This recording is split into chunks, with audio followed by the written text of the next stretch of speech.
Sir అంటాడట. వాడు విసుగ్గా తీసి వానికి ఇస్తాడట. అప్పుడు వాడు అడిగాడంట, అంత స్వేచ్ఛ ఇచ్చాను కదరా, తీసుకో ఎందుకు తీసుకోలేదురా అంటే, నా చేయి చిన్నది నీ చేయి పెద్దది సార్ అన్నాడట. దేవుడట తన మహిమలో తన చేతితో తీసిస్తాడు మనకి. అప్పుడు సమృద్ధియే సమృద్ధి. అంతవరకు అణిగి ఉండు, అంతవరకు ఆయన సన్నిధిలో కనిపెట్టుకొని ఉండు. ఎక్కడ తొందరపడకు, ఎక్కడ చెయ్యి చాపకు. ఇది విశ్వాస సంబంధమైన సేవ. తినటానికి తిండి లేకపోయినా గడప దాటకూడదు. ఆ సమయంలో ఎవరైనా విశ్వాసులు వచ్చినా నీ అవసరాలు అక్కర్లు పొరపాటున చెప్పకూడదు.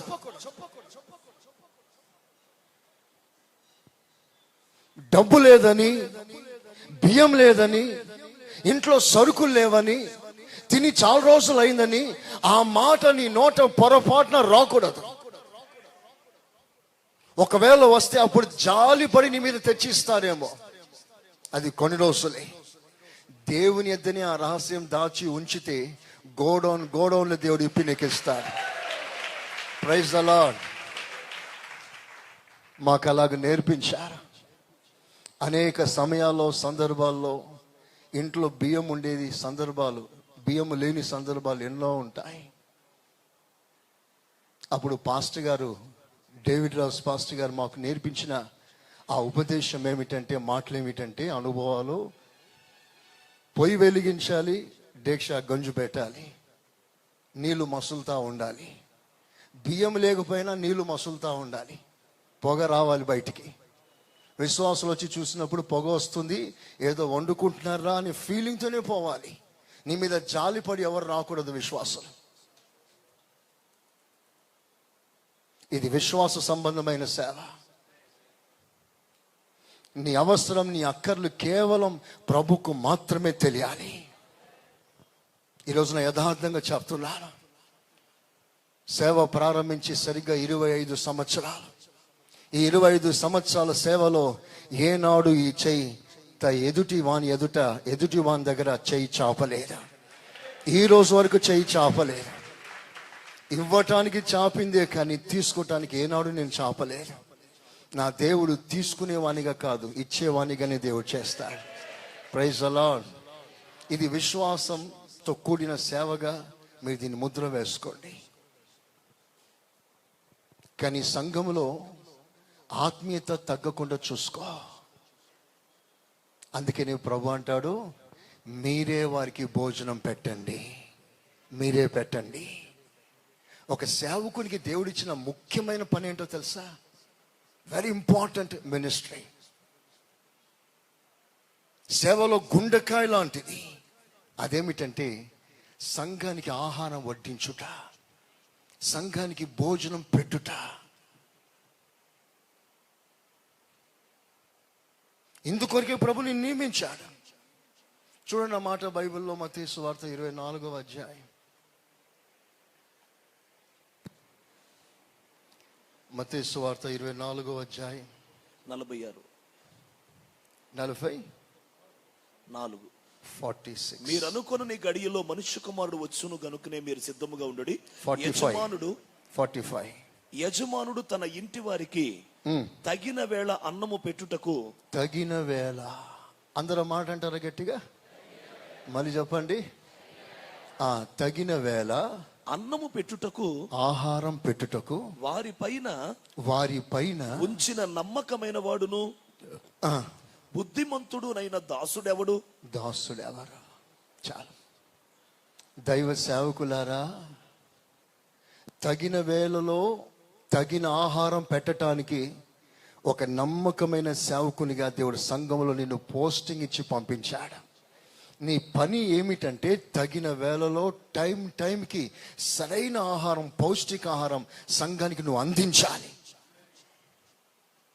నీ భోజనం తిన్నవారు ఆత్మలో బలపడాలి. నీ ఆహారం తిన్నవారు లోకం మీద అసహించుకోవాలి.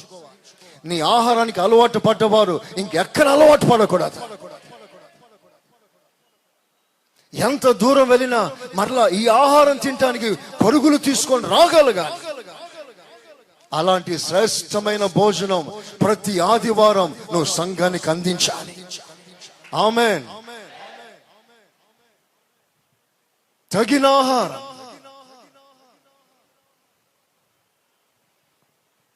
శ్రేష్టమైన ఆహారం. ఏదో రెండు మాటలు చెప్పి సంఘాన్ని వదిలిపెట్టడం కాదు. శిష్యులు ఏమన్నారో తెలుసా? పంపించే ప్రభువా, పంపించేయి, వాళ్ళ బాధ వాళ్ళు పడతారు. చాలా మంది సేవకులు భోజనం సరిగ్గా పెట్టకుంటేనే ఆరాధన ముగించేసి విశ్వాసులు పంపించేస్తున్నారు. ఎంతోమంది ఆకలితో వస్తున్నారు. మీకు తెలుసా, విశ్వాసులను దేవుడు దర్శించినప్పుడు వారి శ్రేష్టమైన వాక్య ప్రత్యక్షత కొరకు ఆకాంక్షతో సంఘానికి వస్తారయ్యా, ఎదురు చూస్తూ వస్తారయ్యా. ఒక మంచి మాట కొరకు ప్రార్థన పూర్వకంగా వస్తారు. అది దొరకనప్పుడు మరలా నీ సంఘానికి ఎందుకు రావాలి? వాళ్ళు సంఘం వదిలిపోయారని ఏడుస్తున్నావే, ఎందుకు పోతారు? నేను వదిలిపోవటానికి కారణం ఏమిటి? వారికి కావాల్సిన ఆహారం దొరకట్లేదే. మరి నువ్వు వారికి కావాల్సిన బలమైన ఆహారం పెట్టకపోతే వారు రాను రాను బలహీనులు కారా? పాపాన్ని జయించే బలం వారికి ఎక్కడిది? శోధన కాలంలో నిలబడే బలం ఎక్కడిది? చిన్న సమస్య వస్తే పడిపోతారే, దానిని బలపరచగలిగిన స్థాయిలో నీ వాక్య ప్రత్యక్షత లేకపోతే నిన్ను సంఘంలో దేవుడు ఎందుకు పెట్టాడు? అసలు వాళ్ళు పెట్టింది తినటానిక? వాళ్ళ ద్వారా సంపాదించటానిక? అలాంటి మాటలు ఖండించి మాట్లాడతావే, వసూలు చేసే మాటలు. ఈ కొరత చాలా మంది సేవకులు వెంటాడుతుంది. సంఘం ఇవ్వాలి ఇవ్వాలి ఇవ్వాలి అని ఎంత ప్రెషర్ తీసుకొస్తారంటే భయముతో వస్తారు విశ్వాసులు సంఘానికి. ఈరోజు ఏం చెప్తాడో పాస్టర్ గారు,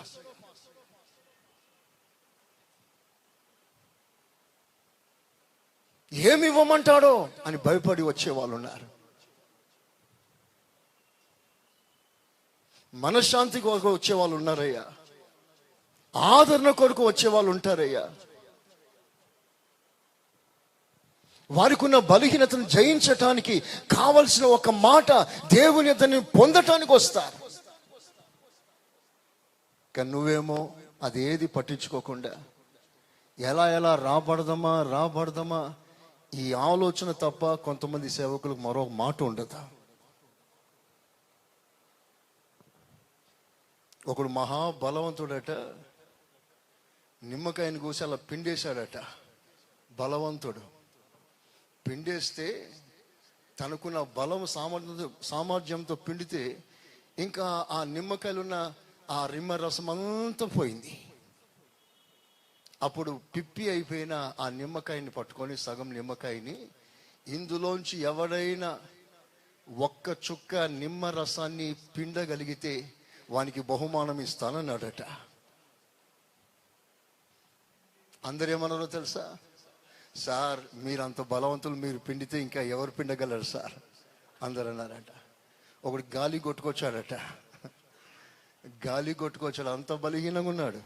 నేను పిండితా అన్నారట. వాని వేషం చూసి అందరూ ఆశ్చర్యపోయి రే నోరు మీరా అన్నారట. లేదు నేను పిండుతానన్నాడట. ఏదో ఈరాని చూపిస్తే వాడు పిండితే 5-6 చుక్కలు పడ్డాయట. ఏంట్రా రహస్యం? నేను చర్చ్ పాస్టర్ అన్నాడంట వాడు.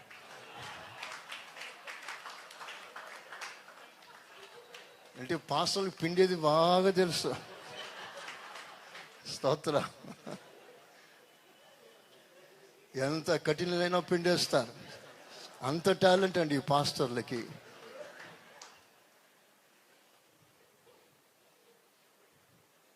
ఒక మాట వినండి, నువ్వు దేవుని వాక్యాన్ని ప్రకటించే సమయంలో నీ సంఘ స్థితి నీకు బాగా తెలియాలి. సంఘం ఏ స్థితిలో ఉంది, సంఘానికి ఏ వర్తమానం కావాలి, ఎలాంటి సిచ్యువేషన్లో సంఘం నడుస్తుంది, ఇవన్నీ నువ్వు మనసులో పెట్టుకోవాలి. బైబిల్లో ఒక మంచి మాట రాస్తుంది. సామెతల పుస్తకం తీయండి అందరూ, 27వ అధ్యాయం 23వ వాక్యం. సామెతలు 27:23. నీ పశువుల స్థితి జాగ్రత్తగా తెలుసుకొనుము. తెలుసుకుంటున్నారా విశ్వాసులు, సేవకులారా? నీ పశువులు అంటే నీ సంఘ స్థితిని జాగ్రత్తగా తెలుసుకో. నీ మందల యందు మనస్సుంచుము. నీ మందల యందు మనసు పెట్టుకో. నీ సంఘమందు మనసు పెట్టుకో. సంఘమే నీ ఆస్తి, సంఘమే నీ కిరీటం, సంఘమే నీ అతిశయం. రేపు సంఘమే నీకు ఆనందం. పరలోకంలో నీకు ఏమైనా బహుమానం పెరుగుతుందా? అది సంఘాన్ని బట్టే. నువ్వు సంఘాన్ని ఎంత అలంకరిస్తావో ప్రభు నీకు అంత అలంకారం సంఘం పరలోకంలో కలుగజేస్తాడు.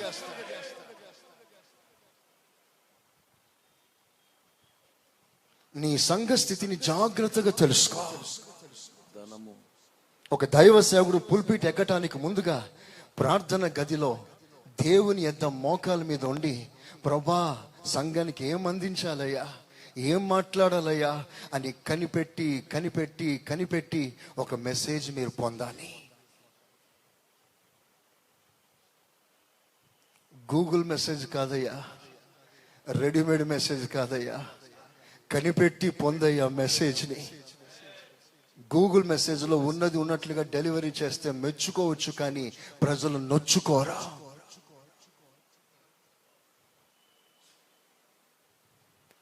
ఎందుకంటే సంఘములో ఎలాంటి వారు ఏ స్థితిలో ఉన్నారో దేవుడు చూస్తున్నారు. తగిన మెసేజ్ దేవునికి ఇస్తాడు. ఫ్రమ్ ద బిగినింగ్ అదే పాఠం ప్రతి ఒక్కరికి చెప్తాను.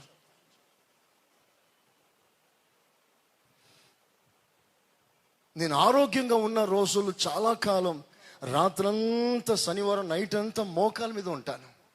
ఫుల్ నైట్ రాత్రంతా మోకాల మీద ఉండి ప్రార్థన చేసి చేసి చేసి ఏడ్చి ఏడ్చి ఆరాధనకు వచ్చే ప్రతి ఒక్కరు నువ్వు దీవించాలి ప్రభా. నేను చెప్పబోయే వర్తమానం మీరు దీవించాలయ్యా. ప్రతి ఒక్కరికి ఆశీర్వాదకరంగా మారాలయ్యా. ఈ మాటలన్నీ దీవెనకరంగా మారాలయ్యా. ఈ మాటలు విన్న ప్రతి ఒక్కరు బాగుపడాలయ్యా. సంఘం సిద్ధపడాలయ్యా. రాత్రంతా ఏడ్చేవాడు, తెల్లారుజామున సిద్ధపడేవాడు, నిద్రపోయేవాడిని కాదు.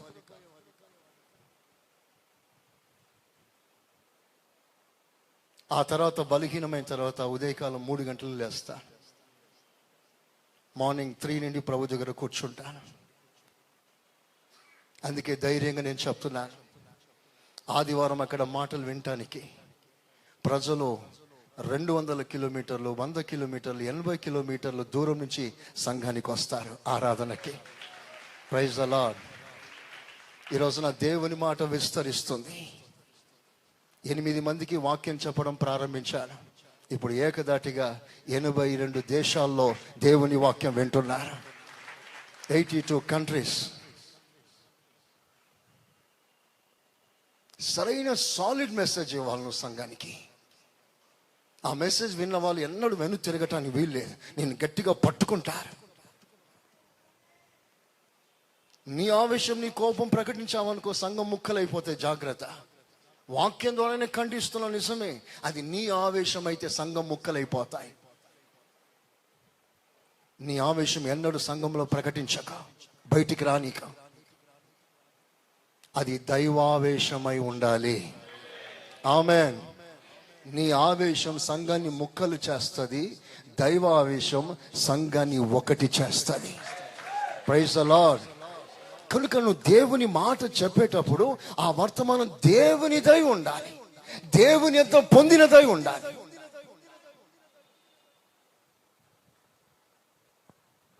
నీ సంఘ స్థితిని చూసుకో.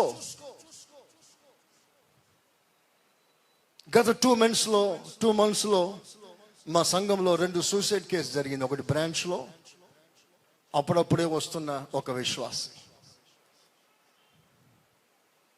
2 సూసైడ్ కేసు జరిగింది. చాలా బాధలో ఉన్నారు, తట్టుకోలేక మనస్తాపన చెంది ఆత్మహత్య చేసుకొని చచ్చిపోయారు. ఆ ప్రభావం సంఘాన్ని వెంటాడుతుంది. హాయిగా వెళ్ళిపోయింది కదా, కష్టాలను తప్పించుకొని అనే కాన్సెప్ట్ కొందరిలో కనీసం కొత్తగా వచ్చిన వాళ్ళని దూరుతుంది. వెంటనే కనిపెట్టాను ప్రభు సన్నిధిలో. వెంటనే నిన్న ఆదివారం ఆత్మహత్య సమంజసమా, నేరమా, అది పాపమా? దేవుని బిడ్డ ఆత్మహత్య చేసుకోవచ్చా? ఒకవేళ ఆత్మహత్య చేసుకుంటే ఆ విశ్వాసి ఎక్కడికి వెళ్తాడు? అది ప్రభు సన్నిధిలో కనిపెట్టి పొంది ఆదివారం ఒక వర్తమానముగా సంఘానికి అందించాను. అందించిన తర్వాత ఆశ్చర్యం ఏంటో తెలుసా? 100 మంది ఏడ్చుకుంటూ ప్రభు దగ్గరికి వచ్చేసారు. 100 మంది. షాక్ అయిపోయింది. ఇంతమంది ఇలాంటి ఆలోచన కలిగి ఉన్నారా?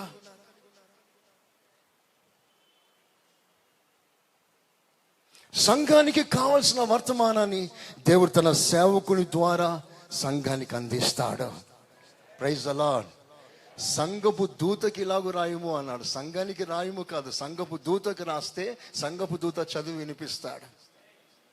మరి నువ్వు పొందాలి ప్రభు దగ్గర వర్తమానం. Praise the lord.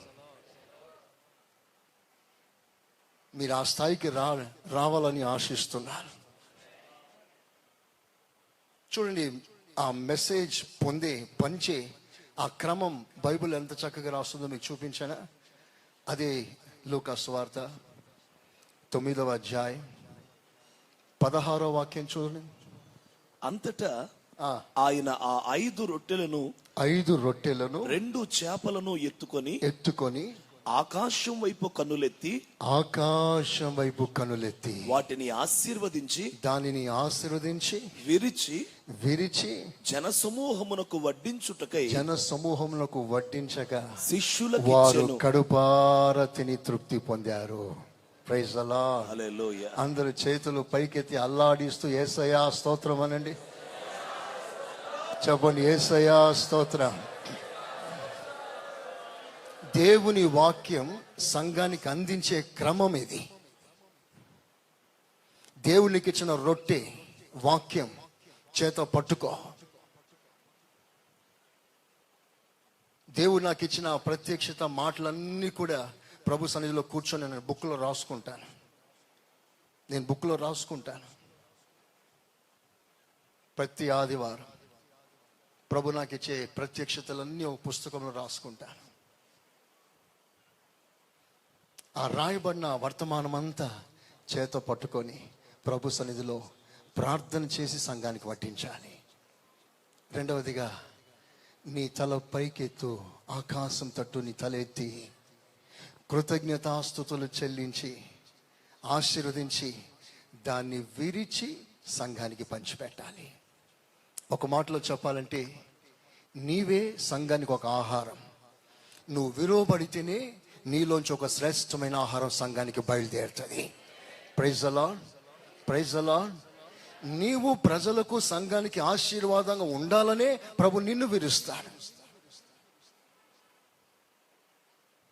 ఒక సందర్భంలో ఆశీర్వదించి విరిచాడు, మరో సందర్భంలో విరిచి ఆశీర్వదించాడు. దేవుని యొద్ద 2 ప్రణాళికలు ఉంటాయి. ఆశీర్వదించి విరుస్తాడు, విరిచి ఆశీర్వదిస్తాడు. స్తోత్రం చెప్పండి గట్టిగా. హల్లెలూయా. అబ్రహాంను విరిచి ఆశీర్వదించాడు. 25 సంవత్సరాలు నలిగిపోయాడు, విరిగిపోయాడు. తర్వాత ఆశీర్వదించాడు. యోబును ఆశీర్వదించి విరిచాడు.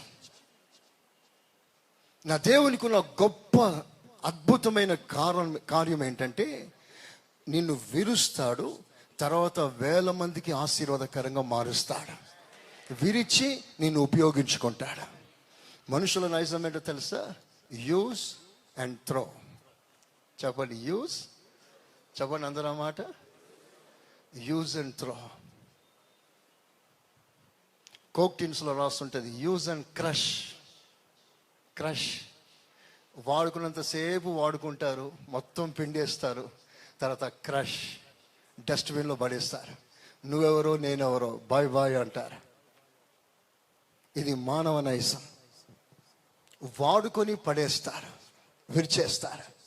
కానీ నా దేవుడు విరిచి విరిచి నిన్ను ఆశీర్వదిస్తాడు. Praise the lord. విలువబడిన పాత్ర లోకంలో విలువ ఉండకపోవచ్చు. అది మాన్యుమెంట్ అయినా, ఒక పెద్ద షోపీస్ అయినా, చిన్న క్రాక్ వచ్చినా, చిన్నగా విరుగుడు వచ్చిన దాని వాల్యూ తగ్గిపోతుంది. కానీ దేవుని ఎదుట నువ్వు ఎంత విరుగుతావో అంత నీ విలువ పెరుగుతుంది. Praise the Lord. కనుక విరువబడటానికి అప్పగించుకోండి. ప్రభు నిన్ను విరుస్తాడు. విరిచి నీలో నుంచి ఒక శ్రేష్టమైన ఆహారాన్ని సంఘములో పంచిపెట్టడానికి ప్రభు నిన్ను వాడుకుంటాడు. అట్టి కృప దేవుడు మీకు అనుగ్రహించును గాక. అందరూ ఆమేన్ అన్నారా? ఆమేన్. నీ చేతిలో రొట్టెను నేనయ్యా, వీరువు యేసయ్యా. నీ చేతిలో నేనయ్యా, వీరువు యేసయ్యా. వీరువు యేసయ్యా. ఆశీర్వదించు యేసయ్యా. వీరువు యేసయ్యా. ఆశీర్వదించు యేసయ్యా. ఒక్క మాట అందరూ ప్రభు సన్నిధిలో అలాగే పాడతారా? చేతిలో యథార్థంగా అప్పగించుకొని పాడండి. వీరువు యేసయ్యా. నీ చేతిలో రొట్టెను నేనయ్యా, వీరువు యేసయ్యా. యాకోబును నీవు విరచితివి, ఆనాడు ఆశీర్వదించితివి.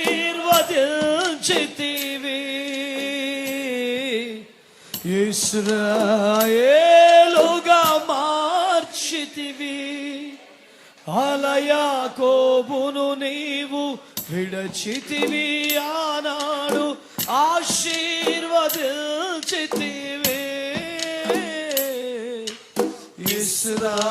ఇశ్రాయేలుగా మార్చితివి. నీ చేతిలో రొట్టెను నేనయ్యా, వీరువు యేసయ్యా. నీ చేతిలో రొట్టెను నేనయ్యా, వీరువు యేసయ్యా.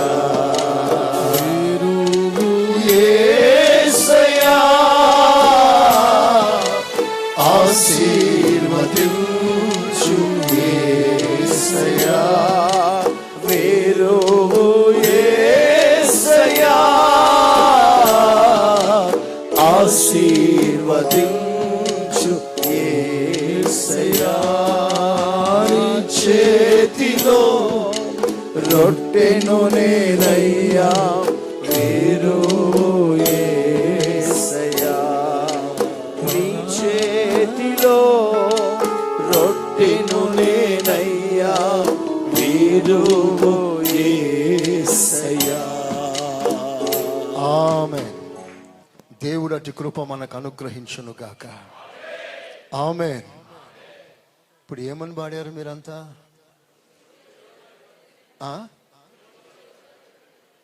మరి విలువబడితే ఒప్పుకుంటారా? ఒప్పుకుంటారా? దేవుడే డైరెక్ట్గా వచ్చి విరువడు, ఆయన ఏజెంట్స్ని పంపిస్తాడు. ఆమేన్. మంచి మంచి సిస్టర్లను పంపిస్తాడు, మంచి మంచి బ్రదర్లను పంపిస్తాడు. అవసరమైతే నీ భార్యనే తయారు చేస్తాడు,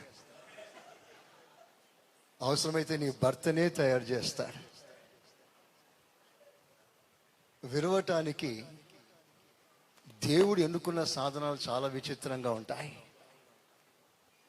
వాళ్ళని అలా విరుస్తున్నప్పుడు నువ్వు వాళ్ళ మీద కోపగించుకోదు. నా ఉపదేశమే ఇది. వారి మీద వ్యసన పడకు, బాధపడకు. నీ స్థాయిని పెంచటానికి దేవుడు నీ కొరకు ఒక ఏజెంట్ని పంపించాడు. అతడు విరుస్తాడు, నువ్వు విరువబడు. అప్పుడు నువ్వు 1000 మందికి ఆశీర్వాదకరంగా మార్చబడతావు. హల్లెలూయా. ప్రవాహంలో దొర్లిన రాయి దొర్లి దొర్లి దొర్లి దొర్లి ఆ రాయి ఈ రాయి ఈ రాయి ఆ రాయి, రాపిడి ఆ రాపిడి, దీనికి తగిలి దానికి తగిలి నున్నగా మారిన తర్వాతనే గొలియాతును పడగొట్టగలదు. Praise the Lord. కనుక ఎవరైనా విరిచే క్రమంలో నీ దగ్గరికి వస్తే వారిని నీ ఇష్ట ప్రకారంగా నువ్వు వారితో డీల్ చేయకు. నన్ను ఎంతో మంది విరుస్తారు. దైవజనుల ప్రత్యక్ష సాక్షి, ఎంతో మంది విరుస్తారు. నేను సంఘానికి నాయకుడు. వాళ్ళను విరిస్తే వాళ్ళని బయట నిమిషంలో పంపించగలను, పో బయటికి. కానీ ఏనాడు నేను ఆ మాట అనలేదు, అనను కూడా. నాకు బాధ కలిగిస్తున్నారు కనుక బయటికి పోమన్నాను. దేవుడే పంపించాడు. Praise the Lord. దేవుడు వారిని వాడుకుంటున్నాడు. అందుకొరకే కొంతమంది సేవకు వస్తారు. సేవకు వచ్చిన వాళ్ళు కొంతమంది సేవ చేయటానికి కాదు, నిన్ను పొడవటానికి వస్తారు, నిన్ను తగిన పరిపూర్ణతలో తీసుకురావటానికి వస్తారు. సేవ పెరిగే కొలది తెలుస్తుంది ఈ విషయాలన్నీ కూడా. స్తోత్ర. ఎలాగైనా సరే నువ్వు విరవడం, ప్రభు చేతికి అప్పగించుకోవడం నీ సాధ్యమైతే, నీకు వీలైతే, నిన్ను ఎక్కలేని ఒక ఉన్నతమైన స్థానం ప్రభు నీకు అనుగ్రహిస్తాడు. Praise the lord. విరువబడిన తర్వాత ఆ వాడబడే తీరే వేరుగా ఉంటుంది. అప్పగించుకో ప్రభుకి. Praise the Lord. ఎన్నడూ కాదనక. అది ఎలాంటి మానసికమైన టార్చర్ అయినా, మెంటల్ టార్చర్ అయినా, బాడీ టార్చర్ అయినా ప్రభు విరుస్తున్నాడు. God is preparing you for something strange, something great. యోసేపు 13 సంవత్సరాలు విరిగాడు. 13 long years. తన వయసు ఎంత అండి? తన వయసుకి మించిన బాధ, శోధన, వేదన, కన్నీళ్లు, దుఃఖం ఎంత కలిగింది యోసేపుకి. 13 సంవత్సరాలు విరువబడ్డాడు. అన్నిటినీ అప్పగించుకున్నాడు, అంగీకరించాడు. చివరికి చెయ్యని నేరం మీద పడ్డ మౌనంగా అంగీకరించాడు.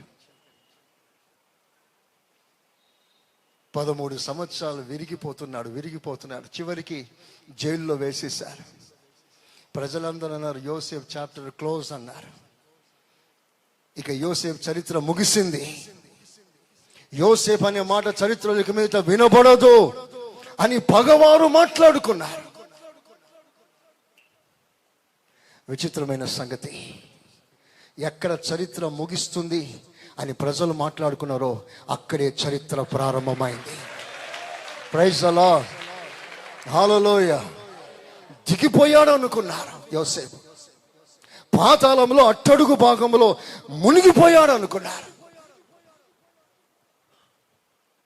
దేవుడు నన్ను పైన పెట్టాడని యోసేపు అంటే, నువ్వు పైన ఉండడం ఏంట్రా, మా కాలు కింద ఉండాలని గుంతలో పడేశారు. Own brothers. చూడు, మేము పైన ఉన్నాం, నువ్వు కింద ఉన్నావు, ఇది నీ స్థాయి అన్నారు. అంగీకరించాడు. జైల్లో వేసేశాడు. అంత అయిపోయింది అనుకుంటున్నారు. చివరికి నిన్ను గూర్చి నేను పెద్దలతో మాట్లాడతాను అన్న సాక్ష్యాలు కూడా మాసిపోయాయి. అందరూ మర్చిపోయారు. సహాయం చేస్తానన్న వారు కూడా మర్చిపోయారు. ఎప్పుడు గుర్తుపెట్టుకోండి, నిన్ను అందరూ మర్చిపోయినప్పుడు దేవుడు నిన్ను జ్ఞాపకం చేసుకుంటాడు. Praise the lord. పద్మాసులో అన్ని వైపుల తలుపులు మూయబడ్డప్పుడే పైన ఆకాశం తెరవబడింది. ఆమేన్. కనుక అందరూ మర్చిపోయారని బాధపడకు. ఒక ఆశ్చర్యమైన తలుపులు దేవుడు తెరిచాడు. అప్పుడు తిన్నగా దేవుడు చెరసాలకు ఒక నిచ్చెన పంపించాడు. నిచ్చెన చెప్పండి ఏంటి? నిచ్చెన. జోసెఫ్ ఎక్కువ అన్నాడు. నేనెక్కడమేంటయ్యా, ఎక్కువ. ఎంత ఎక్కాలి? ఎక్కువ. పైకి ఎక్కువ. ఎంతో పైకి ఎక్కారంటే ఐగుప్తు దేశంలో ఏ ఒక్కడు కూడా జోసెఫ్ పర్మిషన్ లేకుండా చెయ్యి ఆడటానికి వీల్లేదు, కాలాడటానికి వీల్లేదు. ఆమేన్. అంటే ఒక అడుగు తీసి ఒక అడుగు వేయాలంటే జోసెఫ్ పర్మిషన్ కావాలి. తినాలన్నా, పని చేయాలన్నా, జోసెఫ్ పర్మిషన్ కావాలి. ఎంత పైకి తీసుకెళ్ళాడంటే అందరూ కూడా యోసేపు కాళ్ళ దగ్గరికి దేవుడు తీసుకొచ్చాడు. Praise the lord. విరుగుటలో ఉన్న ఆశీర్వాదమే అది.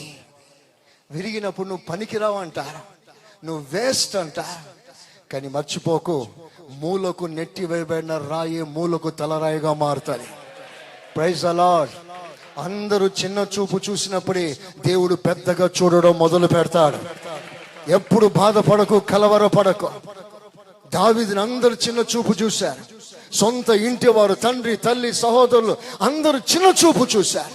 వీడెందుకు పనికిరాడు అన్నారు. అప్పుడు దేవుడు పెద్దగా చూడడం ప్రారంభించాడు. ఇవన్నీ మీరు పాఠాలుగా తీసుకోండి. ఇలాంటి ఇన్సిడెంట్స్, అనుభవాలు మీకు ఎదురైనప్పుడు వెంటనే ఈ మాటలు మీకు గుర్తొచ్చును గాక. God is preparing for an higher promotion, higher level. అందుకే దేవుడు ఇలాంటి సమస్యలు తీసుకొస్తాడు. సంతోషంగా అనుభవించు. ఆమేన్. సేవలు ఇవన్నీ మీరు అనుభవించాలి. ఇది కూడా సేవ. సేవలు ఇదొక భాగం అండి. నువ్వు వెలగడం కూడా ఒక భాగం సేవలో. ప్రసంగాలు చేయడం మాత్రమే కాదు సేవ. విరిగిపోవడం కూడా ఒక సేవ. ఎందుకంటే వాస్తవానికి నీ సేవ కంటే దేవుడు నిన్ను ఎక్కువగా కోరుకున్నాడు. అసలు నువ్వు సేవకి రావటానికి ఫండమెంటల్ వర్స్ కూడా అది. మనము ఆయనతో ఉండునట్లు, ఆయనతో ఉండునట్లు నిన్ను తన సేవకి పిలిచాడు. చపలు కొట్టండి గట్టిగా. హల్లెలూయా. ఈ కాన్సెప్ట్ మర్చిపోయి ప్రభుని వదిలేసి సంఘాన్ని పట్టుకోవద్దు. నువ్వేం చేయలేవు. ప్రభుని గట్టిగా పట్టుకో, సంఘాన్ని పట్టుకో. దేవుడు తగిన కృప నీకు అనుగ్రహిస్తాడు. ఒకటి మర్చిపోకండి, సంఘ స్థితిని జాగ్రత్తగా చూడండి. తగిన వర్తమానం సిద్ధపడి ప్రభు ఇచ్చిన వర్తమానం సంఘానికి పంచిపెట్టండి. సంఘాన్ని జాగ్రత్తగా చూడండి అంటున్నాను. సంఘాలు వదిలి ఊర్లు తిరగకండి. సభలున్నాయా వెళ్ళండి. అనవసరంగా అటు ఇటు తిరగటానికి వెళ్ళకండి. కొంతమందికి పనికిమాలిన తిరుగుళ్ళు ఉంటాయి. పనికిమాలిన సభల్లో ఏముండవు, తిరుగుతూనే ఉంటారు. అరే నీ సంఘం ఏమైపోతుంది అక్కడ? నేను నమ్మి దేవుడు ఒక సంఘాన్ని ఇచ్చాడే, 10 మంది ఆత్మలు ఇచ్చాడే, వారికి న్యాయం జరుగుతుందా? వారు బలపడుతున్నారా? వారు సిద్ధపడుతున్నారా? ఈ కాన్సెప్ట్ నీకు అక్కర్లేదు. నిబంధన మందసములో ఒక్కసారి కర్ర దూరిస్తే దాన్ని బయటికి తీయకూడదట. ఆ కర్ర అలా ఉండిపోవాలి. ఆ 4 ఉంగరాల్లో. కర్రలంటే భారం, సంఘ భారం. సంఘ భారం ఎప్పుడు నువ్వు తీయకూడదు. అందుకనే సేవకుని నొసట భుజ స్కంధాల మీద ఇశ్రాయేలుని దేవుడు చెక్కమన్నాడు. వారి గోత్రాలను ఎప్పుడు సంఘాన్ని గురించి చింతించాలి, ఎప్పుడు సంఘాన్ని మోయాలి, ఎప్పుడు సంఘ తలంపులు కలిగి ఉండాలి, సంఘాన్ని ఎలాగైనా రాకడుగు సిద్ధపరచాలి. అదే మన టార్గెట్. వారు ఇవ్వలేదనే వారికి నువ్వు యాంటీ కాకూడదు. వారికి అగేన్స్ట్ ఉన్నారని నువ్వు అగేన్స్ట్ కాకూడదు. వాళ్ళు వేస్ట్ అని వారిని తీసి పక్కన పెట్టకూడదు. సంఘం అంటే ఏమనుకుంటున్నారు? షోరూమ్ కాదు, ఇది రిపేరింగ్ గ్యారేజ్. ఇది స్తోత్రం చెప్పు గట్టిగా, చెప్పండి గట్టిగా. సంఘానికి కొత్త కార్లు ఏం రావు, రిపేరింగ్ కార్లే వస్తుంది గ్యారేజ్కి. నువ్వు మెకానిక్ అయితే నువ్వేం చేయాలి? చెప్పండి గట్టిగా. నువ్వు వేస్ట్ అని పంపించేస్తావా? నీకు ప్రాఫిట్గా లేడని పంపించేస్తావా? ఎంత పనికి మాలిన విశ్వాస అయినా రిపేర్ చేయడం నీ వంతు. ఆమేన్. వాళ్ళని రిపేర్ చేయాలి, వాళ్ళని వాడుకోవాలి. ఒక మంచి మెకానిక్గా పనిచేయి సంఘంలో. Praise the Lord. అవును, మంచి మెకానిక్ అని సంఘం అందరికి తెలిసిందనుకో, ఏ గ్యారేజ్లో ఏ బండ్లు రిపేర్ కాకపోయినా ఇక్కడికి వచ్చేస్తారు. స్తోత్రం. ఇప్పుడు మా సంఘానికి అన్ని సంఘాల బండ్లన్నీ వచ్చేస్తుంటాయి రిపేర్ చేయించుకోవటానికి. ప్రధానికి వచ్చేస్తారు. ఏమా మీరు అక్కడికి వెళ్తున్నారు కదా, వెళ్ళండి. మా పాస్టర్ గారు మెకానిక్ రాదండి అంట. Praise the lord.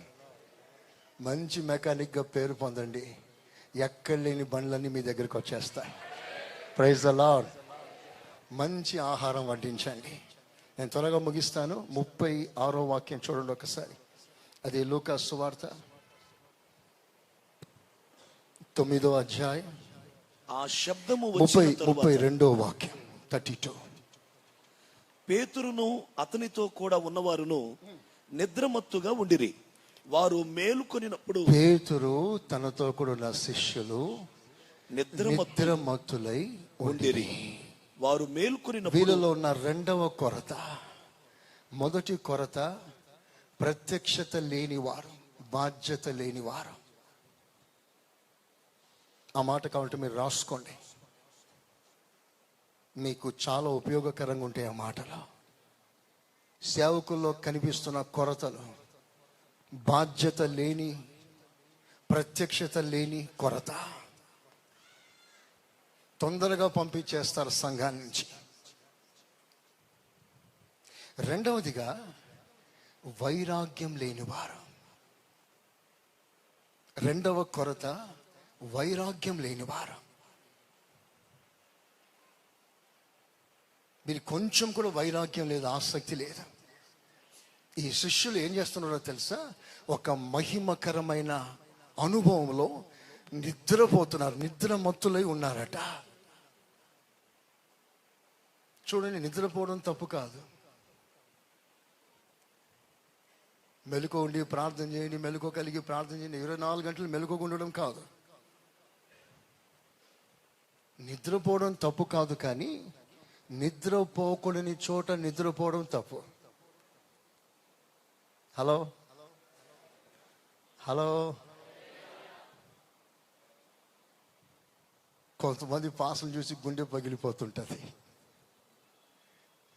పాస్టర్లే కుర్చీలో కూర్చొని నిద్రపోతారు. నా ప్రసంగాన్ని సిద్ధపడతా ఉన్నాను, కుర్చీలో కూర్చొని పిలుస్తారు కదా అని. మంచి వర్షిప్ చేశారు, అందరు పరవశించారు. ఈయన ఇందులో పరవశించాడు, ఈ పాస్టర్. సరిగ్గా నేను ప్రసంగాన్ని లేసే టైంలో తప్పు నా మీద పడ్డాడు ఆయన. ఏందయ్యా అంటే, ఏం లేదు పాస్టర్ గారు, నాకు అప్పుడప్పుడు అలాంటి అనాయింటింగ్ వస్తుంది అంటున్నాడు. అది అనాయింటింగ్. అది పాస్టర్లు చాలా తెలివిగా తప్పించుకుంటారు. దేవుని సన్నిధిలో నిద్రపోవడం మహా తప్పు. ఒక సేవకునికి దేవుని సన్నిధిలో నిద్ర వచ్చిందంటే అర్థం ఏంటో తెలుసా? అసలు నీకు వైరాగ్యం లేదు. You have no zeal for the Lord. ఆ రోషం ఉంటే ఎందుకు నిద్ర రావాలి? మీరంతా హోల్ నైట్ చేస్తే 10 పాటలు 12 పాటలు, మధ్యలో టీ, మధ్యలో అటు ఇటు తిరగడం ఉంటుంది. నేను హోల్ నైట్లో కూర్చుంటే ఒక్క పాట ఉండదు, బ్రేక్ ఉండదు. ఉదయకాలం 4 గంటల వరకు ఈ స్వరం కూడా ఆగదు. 10 గంటల నుంచి స్వరం మాట్లాడుతూనే ఉంటుంది, ప్రార్థన చేస్తూనే ఉంటుంది. వైరాగ్యం లోపల ఉంటే నిద్ర రాదండి, నిద్ర రాదు. చాలా ప్రాముఖ్యమైన విషయం నేను డీల్ చేస్తున్నాను. మీరు నిద్రమత్తులై ఉంటే మీ సంఘాలు నిద్రపోతాయి.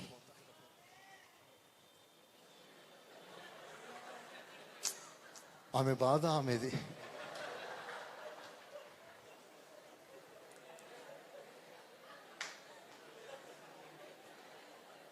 సేవకులు ఎప్పుడు కూడా నిద్రకు ఆసక్తి చూపించకండి. కొంతమంది సేవకులు ఎంతసేపు నిద్రపోతారో, మీ సేవ దరిద్రంగా ఉంటుంది. విశ్వాసి నిద్రపోతేనే అది ఒక శాపం అని రాస్తుంది. మరి సేవకులు నిద్రపోతే ఎలాగో? నిద్రపోండి, ఆరోగ్యం మంచిది, కానీ దానికి ఒక సమయం, దానికి ఒక లిమిట్.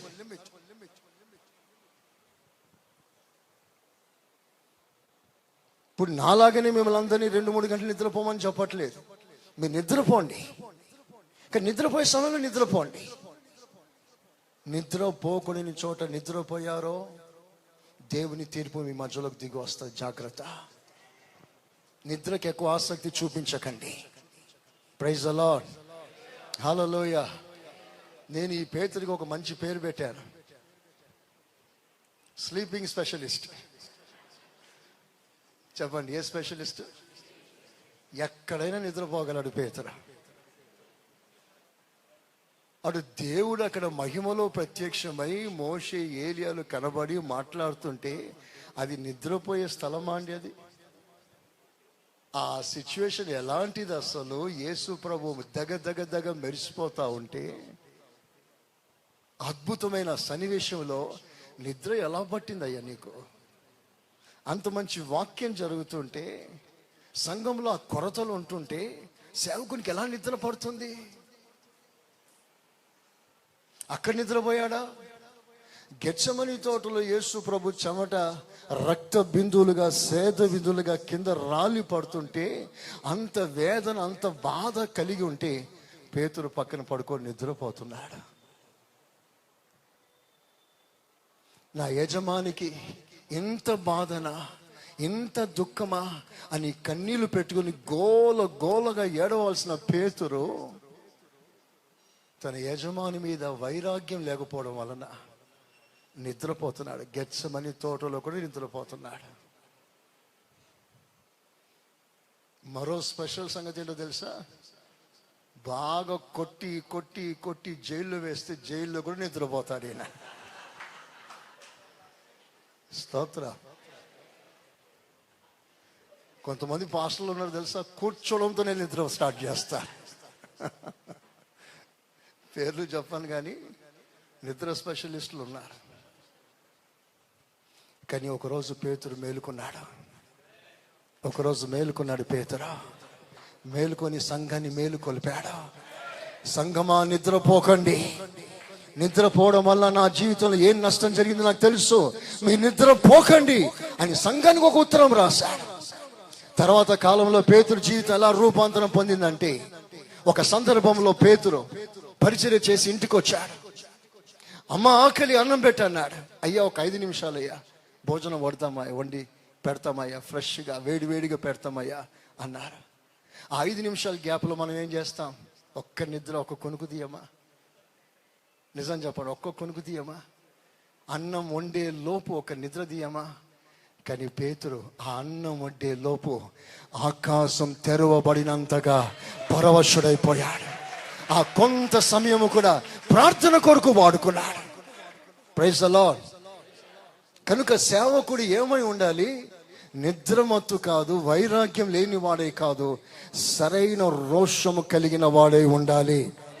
Praise the Lord. అసలు సేవ మొట్టమొదటిగా ఇవ్వబడిన ఆ సందర్భము కూడా లేవీల వైరాగ్యం చూసే దేవుడు సేవనిచ్చాడు. అసలు సేవకి మూలం వైరాగ్యం. అంతవరకు ప్రథమ ఫలం సేవ చేశారు. కానీ ఏనాడైతే లేవీలందరూ కూడా చలించిపోగలిగినంత రోషం వ్యక్తపరిచారో, ఆ వైరాగ్యాన్ని చూసి చలించిపోయిన దేవుడు దిగి వచ్చి, ఇక మీదట సేవ చేస్తే మీలాంటి వారే చేయాలి అని వైరాగ్యం గల వారికి సేవను అనుగ్రహించాడు. Praise the Lord. ప్రథమ ఫలము నుండి లేవీలకి సేవ బదిలీ అయింది. ఒకవేళ నీ వైరాగ్యం లేకపోతే, వైరాగ్యం పోగొట్టుకుంటే, నీ సేవ ట్రాన్స్ఫర్ అయిపోయింది అనుకో, ఈగల్ని తోలుకుంటూ కూర్చోవాలి సేవలో. That will be very painful. ఆ స్థాయి రాకుండా జాగ్రత్త పడండి. రోషము కలిగి సేవ చేయాలి. మనం వైరాగ్యముతో ఉండాలి. Praise the Lord. చెప్పండి గట్టిగా. మీకు విషయం తెలుసా? అబ్రహాం ఎక్కడ కత్తి పట్టాడో, దేవదూత ఖడ్గం పట్టుకొని ఎక్కడ నిలబడ్డాడో, ఆ స్థలమే దేవుని మందిరముగా మార్చబడింది. Praise the Lord. అంటే మందిరం అంటే సేవ. సేవ అంటే కత్తి పట్టిన వాడై ఉండాలి సేవకుడు. కత్తి అంటే వైరాగ్యం. నీకు ప్రియమైనది, నీకు ఇష్టమైనది కోసుకోవడమే. ఆ వైరాగ్యంలోకి సేవ రాగలిగితే సేవకుడా అద్భుతమైన సేవ చేయటకు ప్రభుని కృపని అనుగ్రహిస్తాడు. ఆమేన్.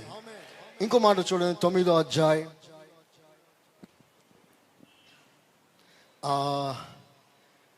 40వ వాక్యం.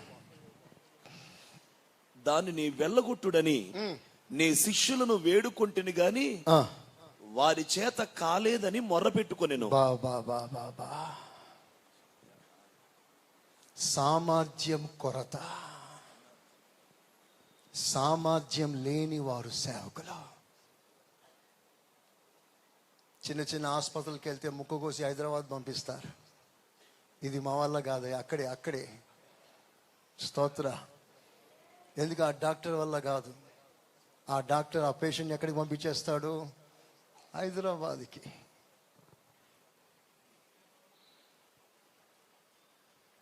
నేను అంటాను, ఆనాటి సేవకులు సామర్థ్యం లేని వారు, తమ ఎద్దకు వచ్చిన ఆత్మలకి న్యాయం చేయలేని స్థితిలో ఉన్నారు. ఈరోజు మీతో నేను చెప్పే ఒక ప్రాముఖ్యమైన మాట, నీ సంఘానికి వచ్చిన వారి స్వస్థత కొరకు, వారి విడుదల కొరకు నువ్వు అధికంగా ప్రయాసపడి వారికి నువ్వు విడుదల ప్రకటించాలి. అందరూ ఆమేనండి. నీ గొర్రెలకు స్వస్థతను కలగ చేయాలి, అది నీ బాధ్యత.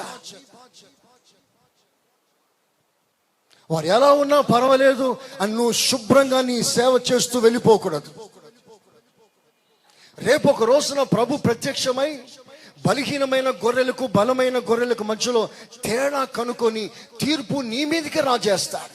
ఎందుకు ఈ గొర్రె చిక్కి ఉంది? ఎందుకు ఈ గొర్రె బలహీనంగా ఉంది? నువ్వేం చేయలేదా? శ్రద్ధ చూపలేదా? తగిన ఆసక్తి చూపించలేదా అని ప్రభుని లెక్క అడుగుతాడంట, బైబిల్ సెలవిస్తుంది. కనుక మీ సంఘంలో బలహీనమైన వారి కొరకు మీరు ప్రయాసపడండి. అవసరమైతే పెట్టుకోండి. అఫ్ కోర్స్ కొన్ని బలహీనతలు వెంటనే మా దగ్గర కూడా కొంతమంది పర్మనెంట్ రోగులు ఉంటారు. రామగుండంలో ఒకరిద్దరు 2 కుటుంబాలు ఉన్నాయి పర్మనెంట్ రోగులు. వాళ్ళు చూసినప్పుడు నాకు బాధ అవుతుంటుంది. సాధ్యమైనంత వరకు నీ ఎద్దకు వచ్చే వారికి మీ ద్వారా న్యాయం జరగాలి. అందరూ ఆమేనండి గట్టిగా. ఆనాటి సేవకులు సామర్థ్యం లేనివారు. ఆ కొరత నీకు ఉండకూడదు. నువ్వు తగిన సామర్థ్యం పొందుకో, కృపను పొందుకో. ఆ కృప దేవుడి సేవ ఆరంభంలో దేవుడు నీకు ఇచ్చాడు. ఆమేన్. నువ్వు ఎవరి కొరకు కనిపెట్టనక్కర్లేదు. స్వస్థత వరములు కలిగిన సేవకుని కొరకు నువ్వు ఎదురు చూడవలసిన అవసరం లేదు. నీ సంఘానికి నువ్వే స్వస్థత వరం కలిగిన ఒక సేవకుడి. నీ ప్రార్థన దేవుడు వింటాడు. ఎందుకంటే వారు నీ సంరక్షణలో ఉన్నవారు. నీ కాపుదల కింద దేవుడు పంపబడిన ఆత్మలు వారు. నీకు బాధ్యత ఉంటే, నీకు శ్రద్ధ ఉంటే, వారి విషయంలో నువ్వు చేస్తున్న కన్నీటి ప్రార్థన నా దేవుడు విని తక్షణమే వారికి విడుదల ప్రకటిస్తాడు. ఆమేన్. 9వ అధ్యాయం 44వ వాక్యం. 9వ అధ్యాయం 44వ వాక్యం. ఆయన చేసిన కార్యములన్నిటినీ చూచి అందరూ ఆశ్చర్యపడుచుండగా ఆయన, ఈ మాటలు మీ చెవులలో నాటనీయుడి, మనుష్య కుమారుడు మనుష్యుల చేతికి అప్పగింపబడబోచున్నాడని తన శిష్యులతో చెప్పాను. అయితే వారు ఆ మాట గ్రహింపకుండునట్లు. 9వ అధ్యాయం 46వ వాక్యం. తమలో ఎవడు గొప్పవాడో, తమలో ఎవరు గొప్పవారో అని వారిలో తర్కము పుట్టగా, వారిలో తర్కం పుట్టగా. అందరూ తలలు పైకెత్తండి. నువ్వు ముందు వచ్చావా? నేను ముందు వచ్చాను. ఈ గోల మామూలు గోల కాదండి. ఈ సీనియారిటీ గొడవలు చూసి చూసి చూసి విసుగొచ్చేస్తుంది మాకు. మాలో ఎవడు గొప్ప అనే తర్కం పుట్టింది. ఎవరికి చెప్పండి? అంటే శిష్యులు ఎవరో తెలుసా? తగ్గింపు లేనివారు. రాసుకోండి, తగ్గింపు లేనివారు. పెదరికలు కావాలి, స్టేజీలు కావాలి, పేర్లు ముందు రాయబడాలి. చదివేటప్పుడు కూడా ఆ పేర్లు వెనక వస్తే ఒప్పుకోరు. నా జూనియర్ నాకంటే ముందు చదివారు పేరు. స్తోత్ర. సేవకులారా, ఈ కొరత చాలా తీవ్రమైంది, చాలా తీవ్రమైంది. చాలా పెద్ద పరిమాణం తీసుకెళ్తుంది. ఎవడు గొప్ప, ఆ గొప్పతనమైన మైండ్ ఉంది, అది పూర్తిగా చచ్చిపోవాలి, కంప్లీట్గా జీరో అయిపోవాలి. తరచుగా మీరు వింటున్న మాట మరలా వినాలని కోరుతున్నాను. దేవుడు జీరోలను హీరోలుగా చేస్తాడు. హల్లెలూయ. నేను ఏమైనా ఉన్నాను అని నీకైనా తలంపు ఉంటే రోజు రోజును అణిగిపోతావు, కానీ పెరగా. తగ్గించుకో ప్రభు సన్నిధిలో. నువ్వు ఎంత తగ్గించుకుంటావో అంత దేవుడు నిన్ను ఘనపరుస్తాడు. సేవలో తగ్గింపు చాలా ప్రాముఖ్యమైనది.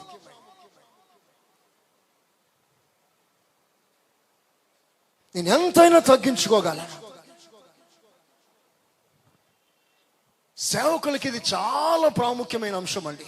కొన్నిసార్లు విశ్వాసులు తప్పు చేసి నీ దగ్గరికి రావటానికి భయపడతారో, లేదా చిన్నతనంగా ఫీల్ అవుతారో, నెమ్మదిగా నీవు రాకపోతే వెళ్ళిపోలేని ప్లాన్లో చేస్తారు. అప్పుడు నువ్వు ఒక మెట్టు దిగాలి కిందికి, ఒక మెట్టు దిగాలి. ఒక విశ్వాసి కొరకు దిగగలవా?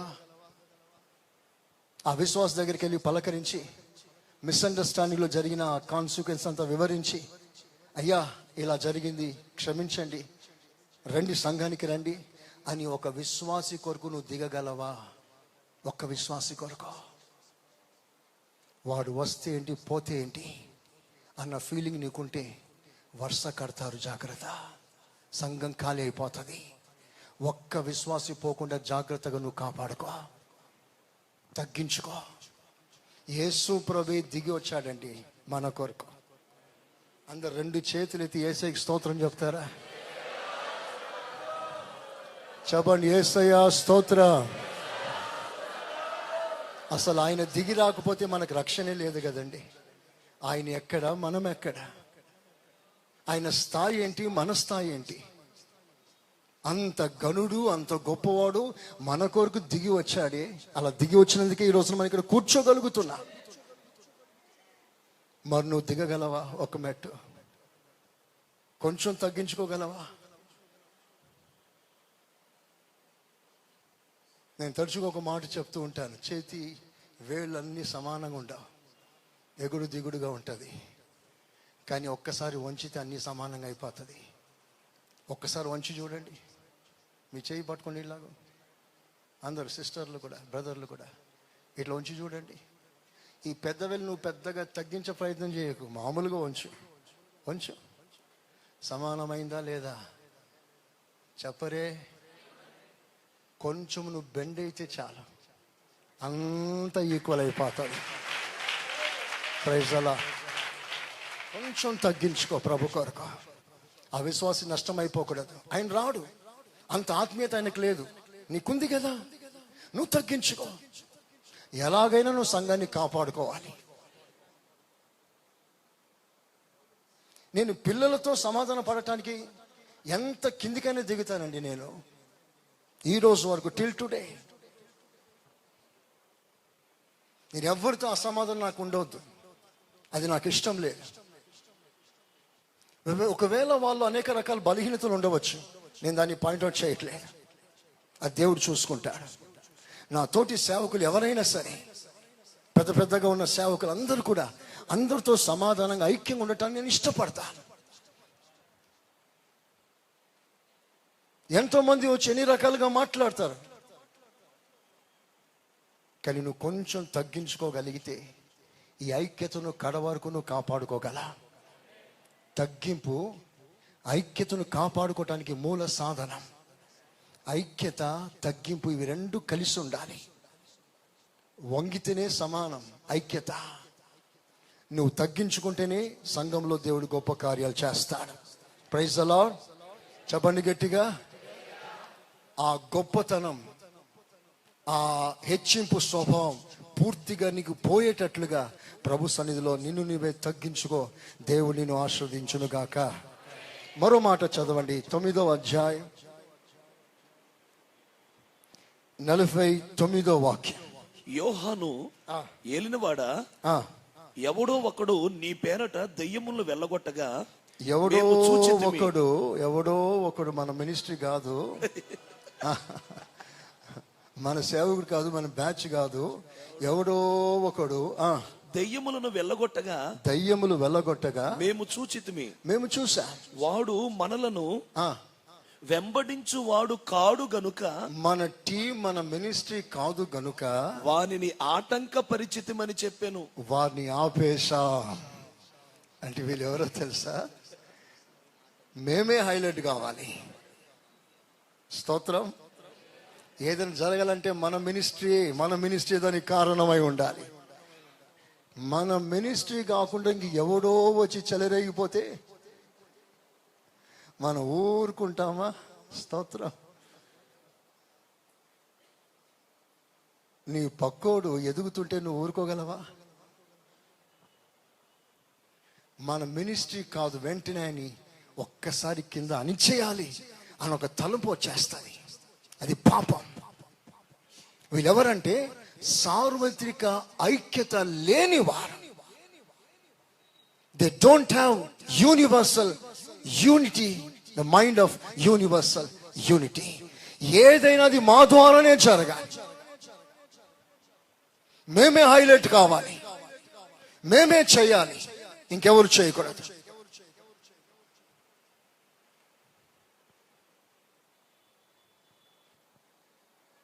నాకు సరిగ్గా 3-4 కథలే వస్తుంది. 25 సంవత్సరాల సేవలో 4 కథలే, పిట్ట కథలు. ఎక్కడైనా అది 4 చెప్తాను. కొత్తది నేర్చుకుందామంటే కుదరట్లేదు. దాంట్లో పిట్ట కథ చెప్తాను, వినండి. ఈ పీతలు ఎండ్రికాయ పీతలు అందరు తెలుసా అయ్యా? పీతలు ఒకరోజు పీతల ఎగ్జిబిషన్ జరిగిందంట. లండన్ పీత, అమెరికా పీత, జపాన్ పీత, కొరియా పీత, ఇండియా పీత అన్ని ఎగ్జిబిషన్ జరిగింది. అన్ని చక్కగా మూతేసి ఇది లండన్, ఇది జపాన్, ఇది అమెరికా అన్ని పేర్లు రాసి ఎగ్జిబిట్ అవుతా ఉంది. అన్ని చక్కగా మూతేసి వాటి ప్లేస్లో ఎగ్జిబిట్ చేశారు. ఇండియా ప్లేస్లో పీతలు ఉన్నాయి, మూత లేదు. పీతలు ఉన్నాయి, మూత లేదు. అన్నిటికీ మూతలు అని, దీనికి మూత లేదు. ఒకడు ఆశ్చర్యంగా అన్నాడంట, ఎగ్జిబిషన్ ఏర్పాటు చేసిన సిబ్బందిని పిలిచి, సార్ లండన్ పీతకు మూతుంది సార్, అమెరికా పీతకి మూతుంది సార్, ఇండియా పీతకి మూత లేదు సార్ అన్నాడట. ఆయన సీరియస్గా అన్నాడు, ఇండియా పీతకి మూత అక్కర్లేదు సార్ అన్నాడట. ఎందుకయ్యానంటే ఒకటి ఎక్కుతుంటే చూస్తూ ఊరుకోదట, ఇంకోటి కాలు బట్టి గుంజేస్తుందట. మమ్మల్ని కాదనక ఎక్కుతావరాను, ఎక్కువ ఎంత దూరం ఎక్కుతావు చూస్తాను అని ఒక్క కాలు బట్టి గుంజితే నా తెలంగాణ భాషలో ఒక్కసారి కింద పడిపోవాల్సింది. చాలా మంది అంటుంటారు, పాస్టర్ గారు మమ్మల్ని పైకి రానివ్వట్లేదు, తొక్కేస్తున్నారండి, మమ్మల్ని తొక్కేస్తున్నారు పాస్టర్ గారు, మమ్మల్ని పైకి రానివ్వట్లేదు అంటుంటారు. ఓ మంచి మాట చెప్పనా?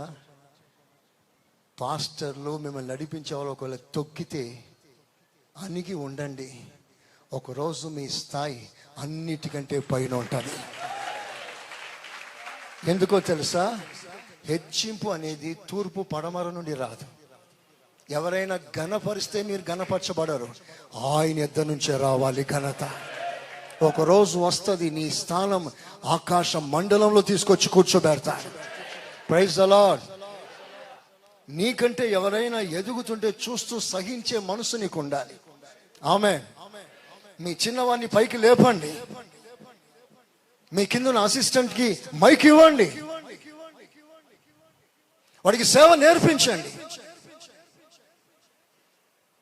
గురుకు మించిన శిష్యుడు అయిపోతాననే భయం నీకు అక్కర్లేదు.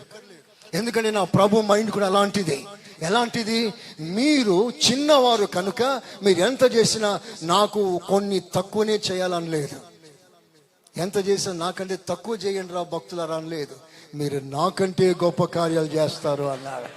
స్తోత్రం చెప్పగట్టిగా. ఆ మైండ్ మనందరికీ ఉండాలి. మీ పిల్లలు మీకంటే ఎక్కువగా రావాలి, ఎక్కువగా వాడబడాలి. నీవు వాడబడిన తీరు కంటే నీ పిల్లలు మరి ఎక్కువగా వాడబడాలి. ఆ మైండ్ ఉంటే ఏం జరుగుతుందో చెప్పనా? నీ మినిస్ట్రీ ఇప్పుడున్న దానికంటే రేపు రెండంతలుగా పెరుగుతుంది. Praise the lord.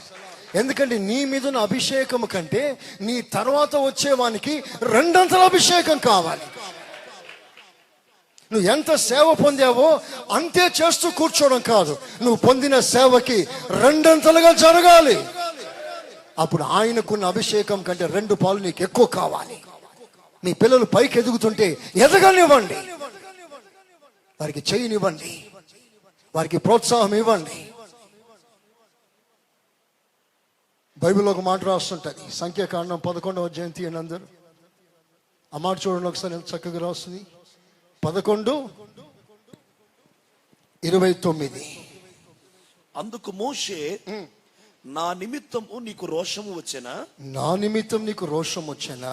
యెహోవా ప్రజలందరూ కూడా ప్రవక్తలగునట్లు ప్రవక్తలు అయిపోవాలని యెహోవా తన ఆత్మను వారి మీద ఉంచునుగాక అని అతనితో అనెను. అందరూ వాడబడునుగాక. అందరూ ఆమెనండి గట్టిగా. నేనే వాడబడాలనే కాన్సెప్ట్ చచ్చిపోనుగాక. నాతో పాటు అందరూ వాడబడుదురుగాక. ఆమేన్. నేనే వాడబడితే ఈ పట్టణాలు పట్టుకోవడం ఎంత కష్టం. అందరూ వాడబడే స్థాయికి వస్తే ఈజీగా పట్టణాలు పట్టుకోవచ్చు. మన గోల్ మనం హైలైట్ కావడం కాదు, మన పట్టణాలు పట్టబడడమే మన హైలైట్, మన దర్శనం. స్తోత్రం చెప్పు గట్టిగా. హల్లెలూయా. సో మోషే మైండ్ ఏంటి? అందరూ వాడబడాలి. యేసు ప్రభు మైండ్ ఏంటి? అందరూ వాడబడాలి. కానీ ఆ శిష్యుల కొరత ఏంటి? మేమే వాడబడాలి, మా మినిస్ట్రీయే వాడబడాలి. పక్క మినిస్ట్రీ వాడు సైతాన్, వాడు పనికి మాలినాడు, వాడి సేవ వేస్ట్, తుస్సు. ఎన్ని తుస్సులు అంటారో, ఎన్ని మాటలు అంటారో. ఒక్కసారి ఒక మినిస్ట్రీ పైకి వెళ్ళిందంటే మేమే పరలోకానికి వెళ్తాం, ఇంకా అందరూ వేస్ట్ గాళ్ళే. ఎంతమంది అలాంటి మాటలకి అలవాటు అయిపోలేదండి. నువ్వు వాడబడితేనే దేవునికి మెప్పట, ఇంకెవరు వాడబడకూడదట. ఆ కాన్సెప్ట్, ఆ మైండ్ మీ మనసులో పూర్తిగా డిలీట్ చేసేసేయండి. మీలాంటి సంఘాలు ఆత్మీయ సంఘాన్ని గురించి మాట్లాడుతున్నారు. రకరకాలు వాడబడుతున్నారు, వాళ్ళతో మనకు సంబంధం లేదు. ఆత్మీయ స్థాయిలో మన ఫౌండేషన్లో, మన పునాదిలో ఉన్నవారు మన బ్యాచ్లో ఇంకా విస్తారంగా లేచుదురుగాక. ఆమేన్, ఆమేన్. ఇంకో మాట, 49 54